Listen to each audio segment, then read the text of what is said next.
मेरा कहने का मतलब है, हर मर्द को एक औरत की ज़रूरत होती है। और उनका भी तो मन करता होगा ना, आखिर वो भी तो मर्द है। और मैंने तो कहीं पढ़ा है, जवानी से ज़्यादा बुढ़ापे में करने का मन करता है। ये कहानी एक बूढ़े आदमी पर आधारित है जिसके पत्नी का कई साल पहले ही निधन हो गया है।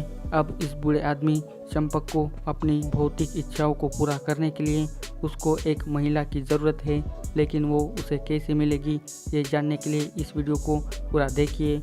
क्योंकि चंपक ने चुपचाप अपनी बहू और बेटे को सेक्स करते हुए देखता है और मास्टरबेट करके अपनी संतुष्टि प्राप्त करता है, लेकिन एक दिन उसके बेटे और बहू को अपने ससुर की हर इच्छाओं का और हरकतों के बारे में पता चलता है।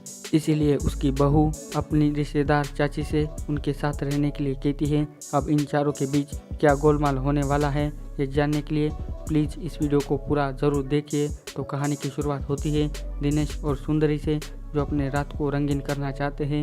इधर ये ठरकी बुड्ढा चंपक हॉट वाली मैगजीन पढ़ के अपने खिलौने को उठा रहा है और इधर ये दोनों बड़े ही रोमांटिक अंदाज में ठुकाई कर रहे हैं। तभी इस बुड्ढे को अपनी बहू और बेटे की प्यार भरी आवाज़ें सुनाई देती है, जिसके बाद वो एक पल भी रह नहीं पाता। इसलिए वो उठकर अपने बेटे के कमरे की ओर जाता है और खिड़की का दरवाज़ा खोलकर इन दोनों का रोमांस वाला सीन देखने लगता है।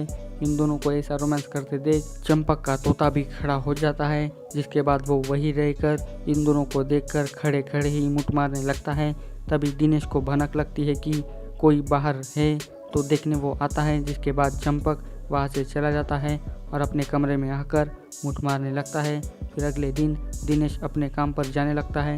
तभी चंपक वहां आकर दिनेश से कहता है कि आते समय मेरा चश्मा लेकर आना। फिर सुंदरी अपने ससुर के लिए चाय लेकर आती है। उस टाइम पर भी चंपक उनको गंदी नज़र से देखने लगता है। फिर सुंदरी कपड़े धोने जाती है और उसके पीछे पीछे चंपक भी आ जाता है। वो कपड़ों के पीछे छुपकर अपने बहू के संतरे देखने लगता है, जिसे देखकर फिर से उसका पोपट खड़ा हो जाता है। जिसके बाद वो अपने कमरे में आकर फिर से मुठ मारने लगता है। वो अपनी बहू को देखते देखते बहुत देर तक मुठ मारता रहता है। फिर अगले दिन दिनेश अपने बाबूजी की दवाइयाँ लेकर आता है और उनको रखने के लिए उनके कमरे में आता है। तभी दिनेश की नज़र उस गंदी वाली मैगजीन पर पड़ जाती है, जिसके बाद वो सब समझ जाता है। उसे लगता है कि यही सब देखकर उनकी नज़र कमज़ोर होती जा रही है।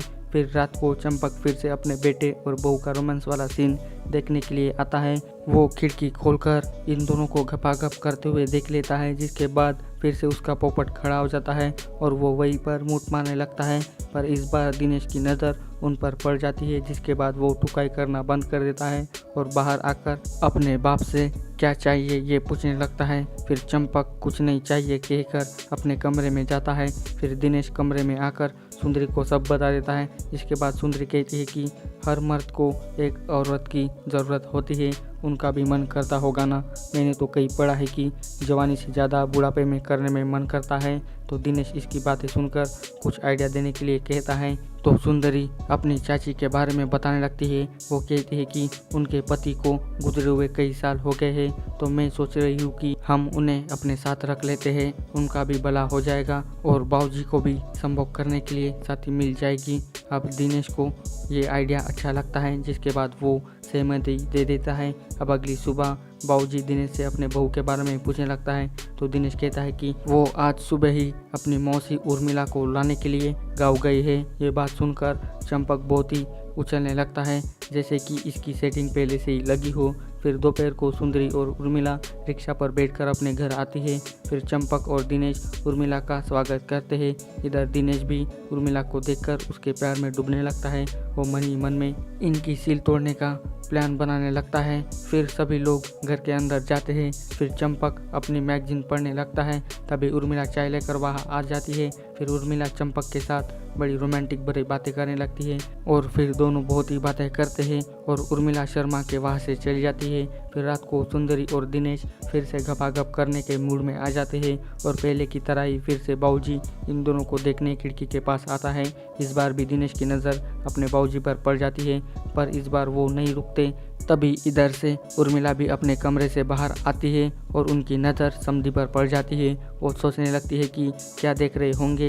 फिर चंपक वहाँ से चला जाता है। फिर उर्मिला खिड़की के पास आकर देखती है और सब समझ जाती है कि समधी क्या देख रहे थे। यहाँ पर आपको ये भी पता चलेगा कि प्लान दिनेश और सुंदरी ने मिलकर बनाया था ये वाला, जिसमें वो दोनों आसानी से फंस गए हैं। अब आगे क्या होगा ये तो आपको इस वेब सीरीज़ के पार्ट 2 में ही पता चलेगा, क्योंकि इस वेब सीरीज़ की कहानी का अंत यहीं पर हो जाता है। आप पार्ट 2 की भी कहानी चाहते हो तो मेरे चैनल को जल्दी सब्सक्राइब कर दीजिए, मैं जल्दी उसका पार्ट 2 भी लेकर आऊँगा।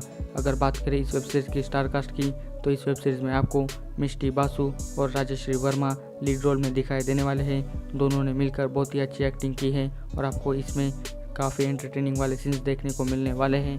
अगर आपने अभी तक इस वेब सीरीज़ को नहीं देखा तो जल्दी से जाइए और डिजी मूवी प्लेक्स की ऐप को डाउनलोड करके इस वेब सीरीज़ को देखिए। तो बस आज के वीडियो में बस इतना ही। अगर ये वीडियो आपको अच्छी लगी हो तो जल्दी से चैनल को सब्सक्राइब कर दीजिए और इस वीडियो की लिंक अपने दोस्तों के साथ भी शेयर कर दीजिए। सो मिलते हैं अभी अगले वीडियो में। Thanks for watching this video.